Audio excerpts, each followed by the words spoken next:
Hello guys. So, dito kami ngayon sa Hama Sushi Restaurant. Napaka-highting ng Hama Sushi.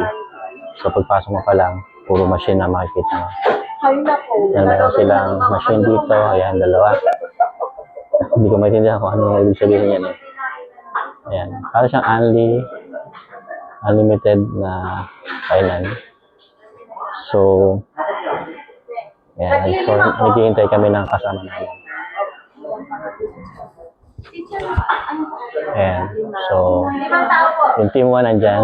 Ayan si Ma'am Michelle. Sino pong gusto ng Carmina dahil Ano daw? Sige pa kami ha. 1, 2, 3, 4. Ikaw na. Panglima ka na sir. Table natin. Ayan.